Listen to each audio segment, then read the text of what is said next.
5ই জানুয়ারি 2017 কিভাবে ইসলামী ব্যাংকটাকে গোয়েন্দা বিভাগ সরাসরি তাদের কবজায় নেয়, এই দৃশ্য আমি নিজের চোখে দেখেছি, আপনারা পত্রপত্রিকায় পড়েছেন। বাংলাদেশের স্বীকৃত সবচাইতে শ্রেষ্ঠ মানুষগুলিকে ইউনূস চুজ করেছে, যে জামাতে ইসলামের সার্টিফিকেট দেখে দেখে নাকি লোকেরা নেওয়া হয়েছে। বেকুবেরা জানে না যে ইসলামী ব্যাংকের লোকগুলো বাজারে সবচাইতে পরীক্ষিত মেরিটিয়াস স্টুডেন্ট ছিল। সরকার আছে এই কথাগুলো জানার, কেউ জানে না এই কথাগুলো, যে আমি জানি। 2018 সম্ভবত বগুড়া একটা প্রোগ্রামে, ওয়াকফের একটা প্রোগ্রামে আমি চিফ গেস্ট ছিলাম। এরপরের থেকে আমার উপরে বিধিনিষেধ ছিল, কোথাও কোনো বক্তৃতা, ওই প্রোগ্রামেই আমাকে মোটামুটি ডিজিএফআই থেকে বলে দেওয়া হয় যে আপনার ডেলিভারি ঠিক না, এটা উত্তেজনায় পরিপূর্ণ এবং জঙ্গি আভাস আপনার বক্তৃতার মধ্যে পাওয়া যায়। তো একটা ওয়াকফের প্রোগ্রাম, সেইখানে ইসলামী অর্থনীতির কথা আসছে, ওয়াকফের ইতিহাসের কথা আসছে, ওয়াকফের প্রয়োজনীয়তার কথা আসছে, এইগুলি নাকি জঙ্গি তৎপরতার অংশ বিশেষ। সেই জন্য ওই রাত্রেই আমাকে ফোন করা হয় ঢাকার থেকে, এবং ফোনে বলা হয়, এটা ছিল 2017 সালের এই ফেব্রুয়ারি কি জানুয়ারির দিকে, আমার তারিখটা মনে নেই। বলা হয়েছে যে you come back to Dhaka, আপনার আর বগুড়ায় থাকার দরকার নেই, এবং যে প্রোগ্রামটা আপনি করেছেন তার পুরো বক্তৃতাটাই আমাদের কাছে রেকর্ড আছে, এবং এইটা জঙ্গি আলোচনায় পরিপূর্ণ। যাই হোক, এরপরে তো ঢাকায় ফিরে আসি। 3রা এপ্রিল হঠাৎ আমাকে 2017,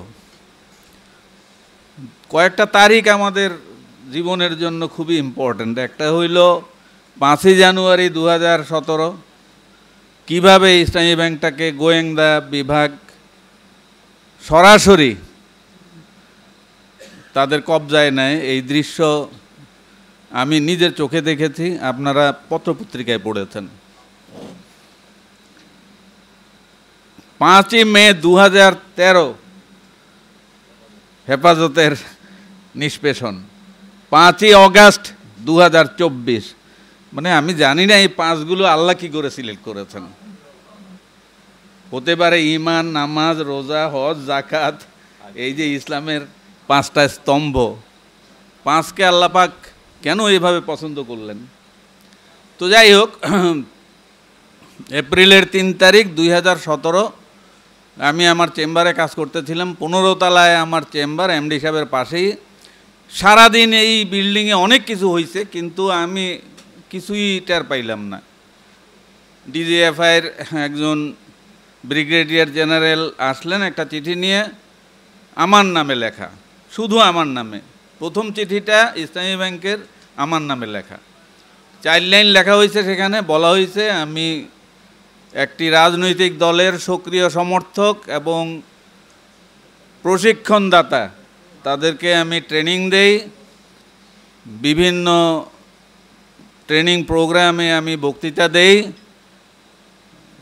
এবং তাদের অর্থ সাহায্যকারীদের মধ্যে টপমোস্ট।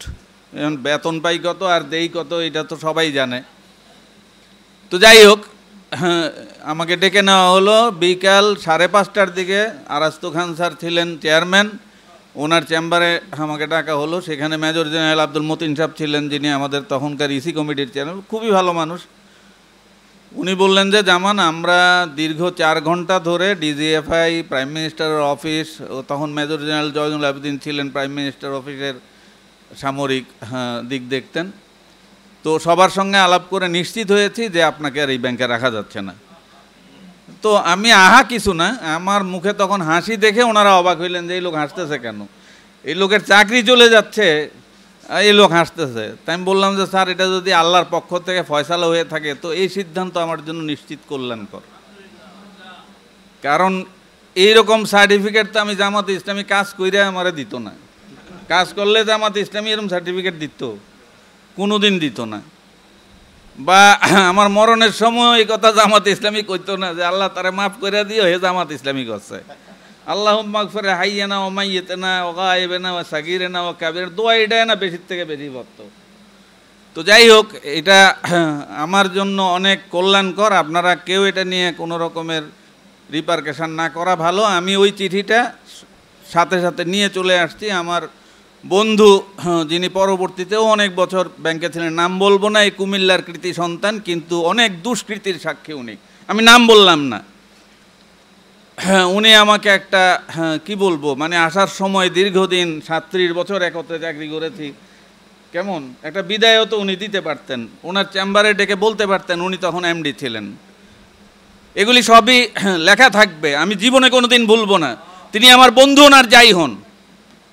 আমি ইসলামী ব্যাংকে চাকরি করেছি ইসলামকে দেখে, ইসলামের জন্য।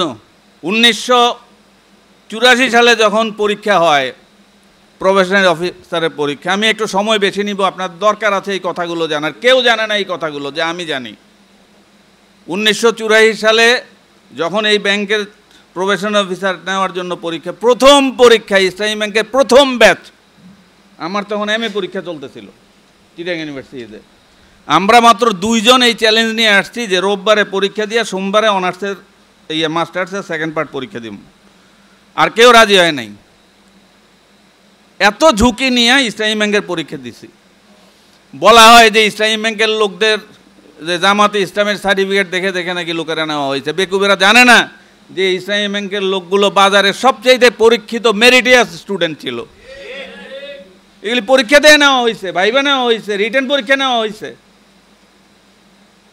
এবং এই যে 12তম ব্যাচ পর্যন্ত 2017 পর্যন্ত নেওয়া হয়েছে, এগুলি সবই কিন্তু রিটেন পরীক্ষায় ভাইবা দিয়ে নেওয়া হয়েছে। এখন সমস্যা হইল যে আমাদেরকে যেই রিটেন পরীক্ষার প্রশ্নগুলো করা হয় এগুলি ইসলাম ভিত্তিক। এখন ভাই ইসলামী ব্যাংকে পরীক্ষা নেবে, এ যদি আলহামদুলিল্লাহ সূরা না পারে, সূরা ইখলাসের অনুবাদ না পারে, হুদাইবিয়ার সন্ধির শর্তগুলি না পারে, এর নিয়ে লাভ কী হবে? ইসলামী অর্থনীতির কার্ডিনাল প্রিন্সিপাল যদি না জানে, ইসলামের সার্বভৌমত্ব কার, এই প্রশ্নের জবাব যদি না জানে, তাইলে এই লোক নিয়ে ইসলামী অর্থনীতি চলবে কি করে? এই জন্যই তো এই প্রশ্নগুলো দিয়ে যাচাই বাছাই করা হয়। দুর্ভাগ্য, দেখেন এই যে একটা স্ট্যান্ডার্ড ছিল, যেই স্ট্যান্ডার্ডে লোক নিয়োগ দেওয়া হইতো, এখানে যেই যাচাই বাছাই নিয়ম ছিল, আমাকে সেই কমিটিতে রাখা হয়েছে। এই যে নতুন বোর্ড আইছে যে এইগুলি চেঞ্জ করেন, কীভাবে কী চেঞ্জ করব? এখন বাজারি তরিকায় যাইতে হবে, বাজারি তরিকায় গেছে। এখনকার যে HR প্রিন্সিপাল, HR রুল, সেইখানে এটা এখনও বদল হয় নাই। অর্থাৎ এখনও আমরা ধর্মনিরপেক্ষ প্রতিষ্ঠানের লোক যেভাবে নির্বাচন করি, ওই ইসলামী তরিকা তো 2017-তে বাদ দিয়ে দিছে, সেইটা এখনও আছে, সেইটা বদল হবে। যেহেতু লোকজন আস্তে আস্তে পরিবর্তন হচ্ছে, সেইটাও বদল হবে। এরপরে আমি চলে আসার পরে কারো সঙ্গে কোনো যোগাযোগ নাই। আমার প্রতিষ্ঠানে যারা ছিল তারা ভয়েও আমার সঙ্গে যোগাযোগ করে না। আমি একজনকে একদিন জিজ্ঞেস করলাম যে ভাই মাঝে মধ্যে তো সালাম টালাম দিতে দরকার, স্যার আপনার সঙ্গে তো আমাদের সবার যোগাযোগ নিষেধ করে দেওয়া হয়েছে। অর্থাৎ ব্যাংকে বলে দেওয়া হয়েছে যেন আমার সঙ্গে কোনো যোগাযোগ না করে, মানে আমাকে এখন আইসোলেটেড করা হইলো। It's okay, very good. আমার মোবাইল ট্র্যাক করা হইলো, আমার বাসা ট্র্যাক করা হইলো, আমি যে মসজিদে নামাজ পড়ি সে মসজিদ ট্র্যাক করা হইলো। মদিনা মসজিদে আমি একদিন মাগরিবের নামাজে সালাম ফিরেছি, আসসালামু আলাইকুম রাহমাতুল্লাহ।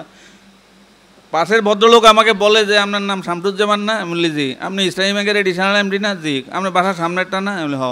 এরপরে আমি জিজ্ঞাসা কী কামে আপনি গেলেন? না এমনি জানলাম আর কি। এলো এখানকার ঘটনা। চিটাগাঙ্গে আমি যেই বাসায়, ঢাকায় যে বাসায় থাকি তার পাশে একটা ছোট্ট মসজিদ আছে, ওইখানে আমি সালাম ফিরেছি, তাও আসরের নামাজের পর। আমার জিজ্ঞায় উঠার পরে হাঁটতে হাঁটতে কয় যে আপনার নাম এটা না? ওই 3টা প্রশ্ন।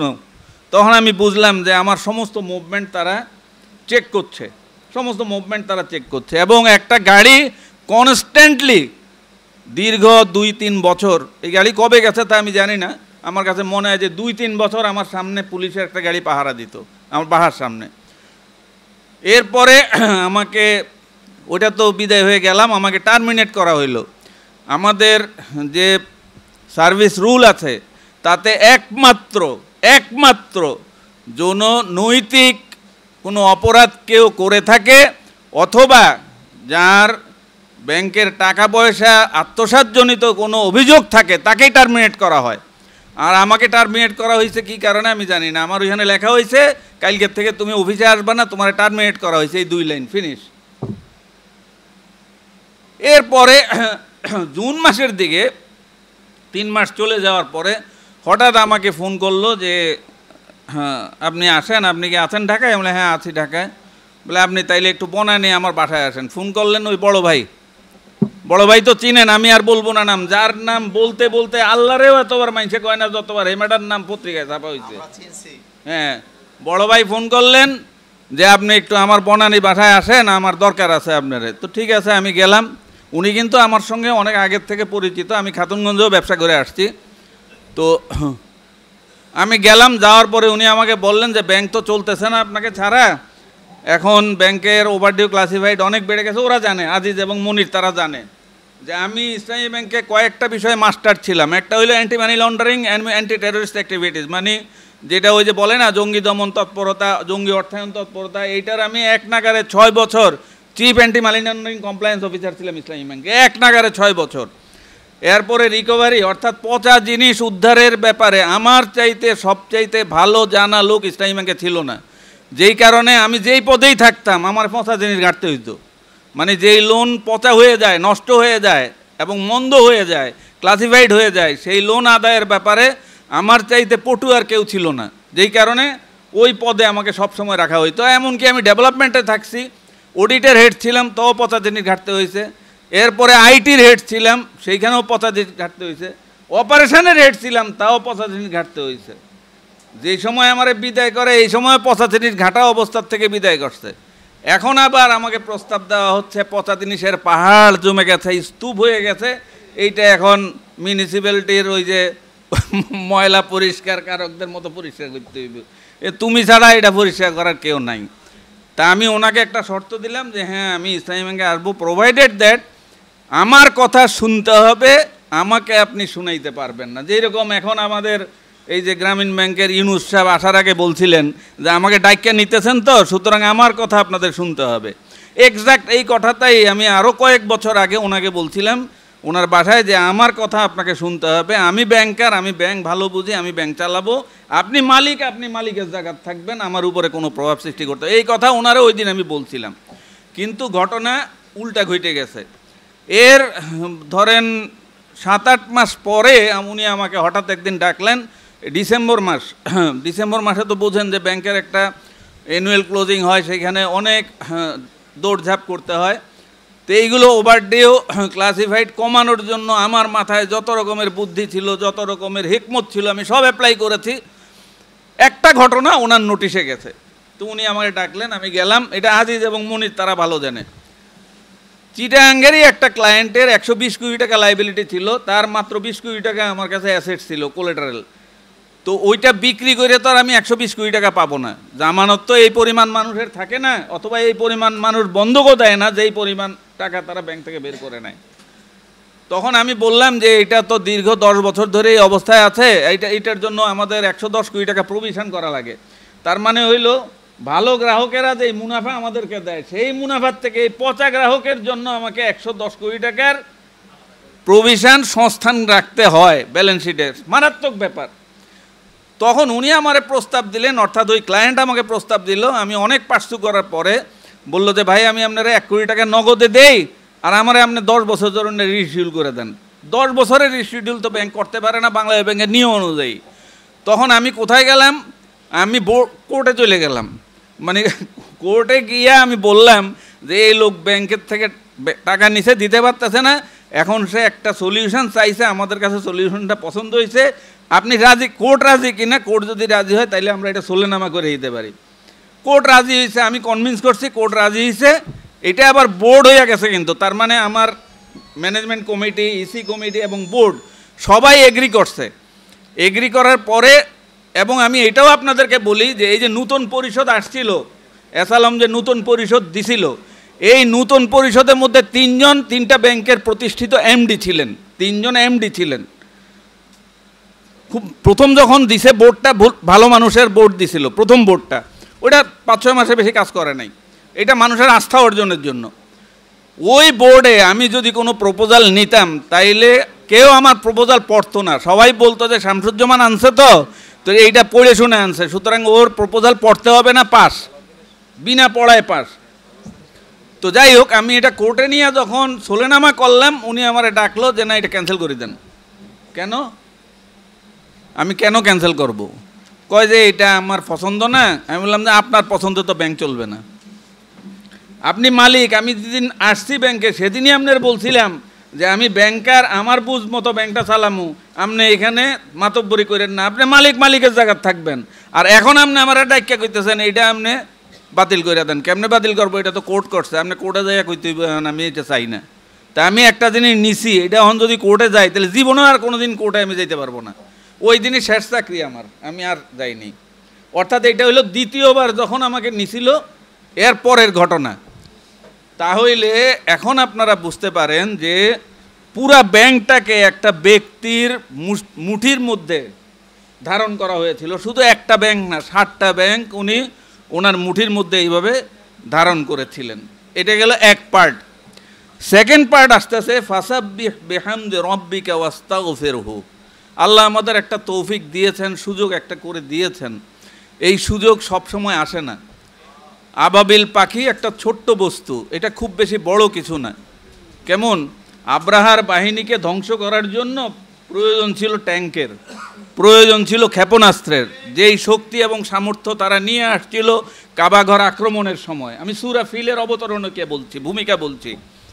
আল্লাহ পাক ট্যাঙ্ক এবং ক্ষেপণাস্ত্রের পরিবর্তে আকাশ থেকে ছোট্ট ছোট্ট পাথর বিন্দু পাখির পঞ্চুর গায়ে, মানে তাদের পাখনার গায়ে দিয়ে এগুলি নিক্ষেপ করে সেই আব্রাহার বাহিনীকে ধ্বংস করেছেন। অনেক বড় লেসন আমাদের জন্য এখানে। 5ই আগস্টে যা ঘটছে সেটা এইটাই।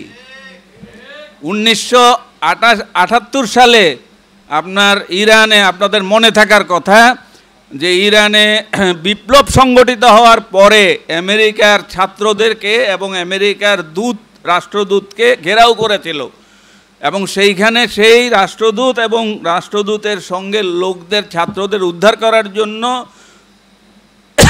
আমেরিকা বিমান হামলা করেছিল। আপনাদের মনে থাকার কথা যে সেই বিমান নিজেরা নিজেদের মধ্যে কলিশন করে, কোনো ক্ষেপণাস্ত্র ছুটতে হয় নাই, ইরানের বিমান বাহিনী তাড়া করতে হয় নাই, ইরানের বিমান বাহিনী তো দূরে, ইরানের রাডারে এটা ধরা পড়ে নাই। আল্লাহ পাক কীভাবে ধ্বংস করেছিলেন? তাদের বিমানের সঙ্গে বিমানের সংঘর্ষ ঘটাইয়া তৃণখণ্ডের মতো সেই বিমানের ধ্বংসবস্তুগুলিকে পরে উদ্ধার করা হয়েছে। তৃণখণ্ডের মতো। ফাসাব্বিহ বিহামদি রাব্বিকা। আর সূরা ফিলে যান, সেইখানে পাবেন তৃণখণ্ডের মতো আল্লাহ ধ্বংস, ফাজআলাহুম কাসফিম মাকুল। তো সুতরাং 5ই আগস্টের এই বিপ্লবটা কোনো সাধারণ বিপ্লব নয়, এবং এটা অন্তরে ধারণ করা, বোঝাও কোনো সাধারণ ব্যক্তির কাজ নয়। এটা তারাই বুঝতে পারে যারা এই বিষয়ে আলিম, অভিজ্ঞ এবং পড়াশোনা যাদের আছে। তো আমাদের এখন দরকার কি? ফাসাব্বিহ বিহামদি রাব্বিকা। আমরা আল্লাহর অনুবর্তী হব। কেমন? দেশ, রাষ্ট্র, মানুষ আল্লাহর অনুবর্তী হবে, আল্লাহর প্রশংসা করবে, আল্লাহর আইন এবং কানুন মেনে চলবে। যে কথাটা আমাদের ওই যে লাকসামের হুজুর কিনা, আহারে আফসারি ভাই কত সুন্দর করে বলে গেছে, অনেক গুরুত্বপূর্ণ কথা কিন্তু উনি বলে গেছে। কেমন? তো আমাদের এখন উচিত দাওয়াতি কাজকে সম্প্রসারিত করা। আমি প্রচুর লেখি, আমার সারাদিন যায় এখন শুধু লেখাপড়ায়। আমি ছাত্র জীবনে যে সমস্ত বই পুস্তক কিনেছি, আমি 17 টাকা করে তাফিম কিনছি, 17 টাকা 50 পয়সা তাফিম। এটা ছিল 1976 সালে। তো সেগুলি পড়ার সুযোগ তো পাই নাই। এখন আমি প্রচুর লেখাপড়া করতেছি। আমার কাজ এখন হইল লেখাপড়া এবং ডেলিভারি। আমার 26টা বই বেরিয়েছে। আরও আমি আল্লাহর কাছে হায়াত চাই যে আল্লাহ যেন আমাকে এই কাজে প্রবৃত্ত রাখেন। আর ওয়াস্তাগফিরহু, দ্বিতীয় হলো ভুল ত্রুটি যা হয়েছে সংস্কার করতে হবে। ইতিমধ্যে সংস্কারের কাজ হাত দিয়েছে, 7টা সংস্কার কমিশন হয়েছে বাংলাদেশের। আমার জানা মতে, সে নাস্তিক হোক আর আস্তিক হোক আর যাই হোক, বাংলাদেশের স্বীকৃত সবচাইতে শ্রেষ্ঠ মানুষগুলিকে ইউনুস চুজ করেছে, কোনো সন্দেহ নাই। এখন যে অর্থনীতি এবং ব্যাংক চালাচ্ছে, এরা সবচাইতে বাছা মানুষ। এদের হাতে যদি এই দেশ সংস্কার হয়ে শুদ্ধ না হয়, তাহলে আমাদের দুর্ভাগ্য আছে সামনে, বলতেই হবে। আল্লাহ আমাদের এই ধরনের বেইজ্জতি সামনে আর না করুক, এই ধরনের জালিম আমাদের ফেস করতে আর না হোক। জালিম কিন্তু শেষ হয়ে যায় নাই, জালিম এখনো টুপ টুপ টুপ টুপ টুপ করে চলে আসার ধান্দায় আছে এখন। না না, টুপ করে ফালাই দেওয়া, টুপ করে চলে আসা কেমন? তো ওনার টুপ টুপ টুপ টুপ সেটা আমি বলেছিলাম যে পৃথিবীতে যদি একটা বিষাক্ত জিহ্বা থেকে থাকে তাহলে ওই একটা জিহ্বা, প্রফেসর গোলাম আজম সাহেবের কথা, উনি যখন জীবিত ছিলেন তখন বলেছেন, পৃথিবীতে একটা বিষাক্ত জিহ্বা যদি থেকে থাকে, সাপের জিহ্বা নয়, সে একটা বিষাক্ত জিহ্বা হলেন শেখ হাসিনা। আমাদের মনের তাড়না, এটা দোয়া নয়, দোয়া করতে নেই কারো জন্য, কিন্তু মনের তাড়না আল্লাহ যেন এইরকম একটা অত্যাচারীকে নমরুদের মতো, ফেরাউনের মতো আমাদের চোখের সামনে শাস্তি দেন, আমিন।